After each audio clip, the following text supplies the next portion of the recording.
Bonjour et bienvenue sur la chaîne Le Goût des Lampes, la chaîne des gens éclairés. Aujourd'hui, je vous présente la nouvelle lampe tactique de chez Phoenix, la TK16 V2. Alors, quand je dis la nouvelle, c'est pas tout à fait exact, parce que cette lampe, ça fait déjà un certain temps qu'elle existe, et ça fait presque 2 ans, je dirais, allez, au moins plus d'1 an que je l'ai. Et j'avais pas encore trouvé l'occasion d'en parler. En principe, tous ceux qui s'intéressent aux lampes tactiques, et principalement les professionnels, connaissaient déjà la Phoenix TK16, qui est une référence dans ce domaine, pour sa simplicité d'utilisation et sa grande solidité. Personnellement, j'en ai eu 2, et ma première m'a accompagné sur tous les terrains sans jamais broncher, jusqu'au moment où je l'ai perdue, et j'en ai racheté immédiatement une autre, parce que c'est une super lampe que je peux recommander les yeux fermés. Par contre, je ne sais pas si on la trouve encore. Le seul inconvénient de la TK16, mais bon, c'était la même chose pour les autres marques à l'époque, c'était qu'il fallait avoir des chargeurs spécifiques, comme ceux-là, pour pouvoir charger les différents formats de batterie qu'on avait à l'époque, et principalement les 18650. Ces deux-là sont de chez Nightcore et celui-ci est de chez Phoenix. La Phoenix TK16 faisait 1000 lumens, ce qui était déjà énorme à l'époque, et plein de professionnels s'en contentent encore. Et pour quasiment la même taille, cette TK16 V2 fait 3100 lumens, avec une intensité de 36 100 candela et une portée maximum de 380 mètres. Elle fonctionne sur 5 modes, un mode turbo de 3100 lumens qui va durer 2h40, un mode high de 1000 lumens qui va durer 2h50, un mode medium de 350 lumens qui va durer 8h20, un mode low de 150 lumens qui va durer 19h10 et un mode eco de 30 lumens qui va durer 43h20 et un strobe de 3100 lumens qui dure jusqu'au décès de l'adversaire. Je rigole. Elle est étanche à la norme IP68, c'est quasiment pareil que la norme IPX8, c'est-à-dire qu'elle résistera à une immersion de 2 mètres, mais avec une protection accrue contre l'introduction de poussière et de corps étrangers, genre des bouts de saucisson, des miettes de pain ou de la semoule. Non, je rigole, mais la norme IP68, c'est la plus courante sur les lampes qui sont faites pour le terrain. Celles-ci, vous pouvez vraiment les foutre dans la merde. Elle résiste aux chutes d'1 mètre et elle pèse 112 grammes sans la batterie et 186 grammes avec sa batterie au format 21700 de 5000 mAh rechargeable par port USB-C. Alors, petite précision importante, la mesure donnée sur la durée du mode turbo, qui peut paraître assez extravagante, est une mesure de la durée cumulée que prendra la lampe avant de s'éteindre, c'est-à-dire en prenant compte des baisses de puissance progressives automatiques qui éviteront la surchauffe et pour vous donner un maximum d'autonomie. C'est-à-dire que si vous maintenez le turbo à donf, ça ne va pas s'éteindre au bout de 3 minutes, ça va juste progressivement diminuer pour arriver jusqu'à 2h40. J'espère être assez clair. Comme son aîné, cette TK16 V2 a un fonctionnement assez simple, un peu différent des lampes qu'on a l'habitude de voir comme les Olight, True Night, etc. Celle-ci est une lampe vraiment faite pour un usage tactique, c'est-à-dire que les commandes sont toutes à l'arrière et composées de 2 contacteurs, un très gros, très facile d'accès qui sert à allumer la lampe et un plus petit qui sert à sélectionner les modes, comme ceci, ou à déclencher le strobe. Pour allumer la lampe, brièvement, vous faites une demi-pression, avec pas trop de mousse s'il vous plaît, et pour l'allumer en fixe, vous cliquez à fond. La lampe a une mémoire, donc elle s'allumera sur le mode sur lequel vous l'avez éteinte, sauf le turbo bien sûr, ce qui est facile à comprendre. Et l'autre contacteur sert uniquement à sélectionner les modes Eco, Low, Medium, High, Turbo, etc. etc. Voilà. Pour pouvoir modifier les modes, il faut appuyer à chaque fois sur le bouton. Personnellement, j'ai toujours trouvé ce système plus instinctif en usage opérationnel parce que si la lampe ne s'allume pas sur la bonne puissance, c'est plus facile de cliquer sur le sélecteur de mode pour arriver à la puissance qu'on veut. Et si on veut le strobe pendant que la lampe est allumée, on fait une pression d'une demi-seconde sur le sélecteur. Et ce qui est intéressant, c'est que le strobe restera allumé jusqu'à ce qu'on presse de nouveau sur le sélecteur de mode pour revenir au mode précédent ou sur le gros contacteur pour tout éteindre. C'est simple, c'est facile et c'est ce qui avait fait le succès de la TK16.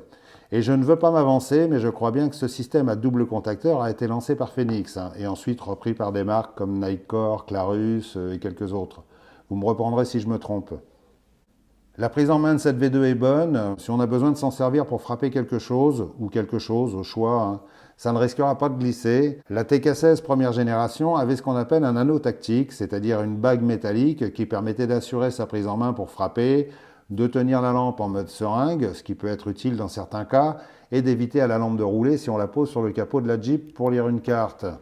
Sur la version V2, il n'y a plus cette bague, et personnellement je trouve ça un petit peu dommage.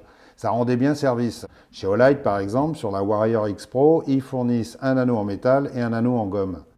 Bon, en toute franchise, c'est quand même assez rare d'utiliser sa lampe pour défoncer le crâne de quelqu'un. Par contre, s'en servir pour péter des vitres en cas d'intervention ou de secours, c'est peut-être un petit peu plus fréquent.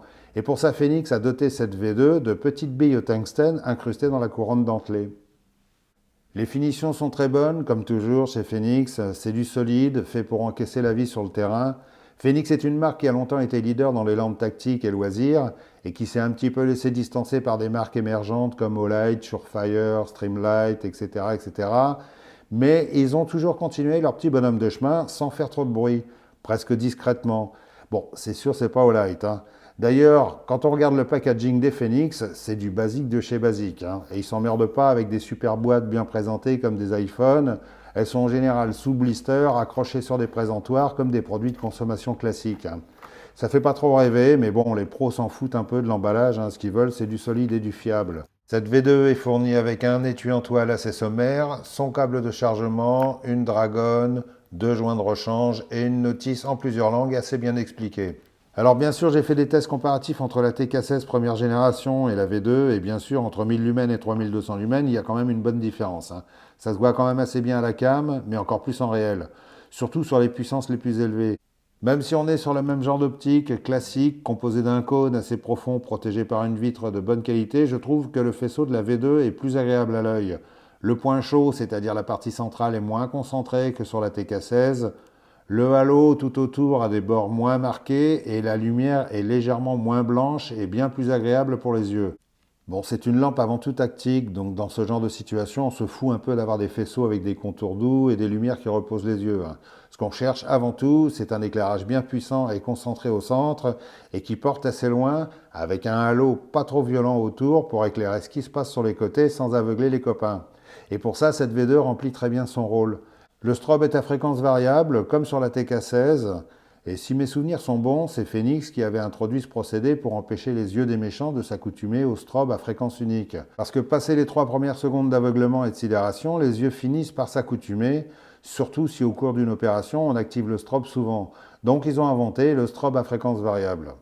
Sinon, comme on peut le voir dans ces tests, cette V2 éclaire très fort quand même, hein. Et à titre personnel, j'aime beaucoup les deux contacteurs à l'arrière. Je les trouve faciles à trouver, faciles à manipuler avec des gants et d'une logique de fonctionnement assez naturelle. Et quand on est sur le terrain ou en pleine intervention, vaut mieux que ce soit simple et facile, hein. Et c'est ce qui a fait le succès de la TK16. En conclusion, si vous avez aimé la TK16, désolé pour vos yeux, vous aimerez la V2. Désolé pour vos yeux. Elle est de taille quasi identique et plus lourde aussi, c'est logique vu la taille de sa batterie. Mais, désolé pour vos yeux, elle est beaucoup plus puissante. Sa lumière est plus agréable, c'est une LED de toute dernière génération. Pour les experts, c'est une Luminous SST70 qui a une durée de 50 000 heures. Donc ça vous laisse un petit peu de marge pour en profiter. Je trouve dommage que Phoenix ne fournisse pas un anneau tactique avec, mais bon, chez Phoenix, c'est toujours un peu le service minimum. Leurs lampes sont bonnes, pas excessivement chères, et ça leur suffit. Et sinon, pour ceux qui n'ont pas eu la chance de connaître son aîné et qui cherchent une bonne lampe d'intervention solide avec une grosse patate, c'est peut-être celle qu'il vous faut. Après, c'est à chacun de cibler ses besoins et l'usage qu'on en fera. Comme d'habitude, je vous mettrai un lien dans la partie description pour trouver cette TK16 V2, ainsi qu'un code de réduction de 5% à tester, hein, parce qu'il est ancien, il doit dater de plusieurs années, je ne sais pas s'il fonctionne encore. Si vous avez des questions, n'hésitez pas, même si des fois je réponds des conneries, je m'efforce toujours de répondre. Je vous remercie d'avoir regardé cette vidéo. Si elle vous a intéressé, mettez le pouce qui fait du bien, et ça fait vraiment du bien. Et si vous n'êtes pas encore abonné à cette chaîne, bah alors qu'est-ce que vous attendez, le déluge ou quoi? Allez, je vous dis à très bientôt, prenez soin de vous et restez dans la lumière, salut!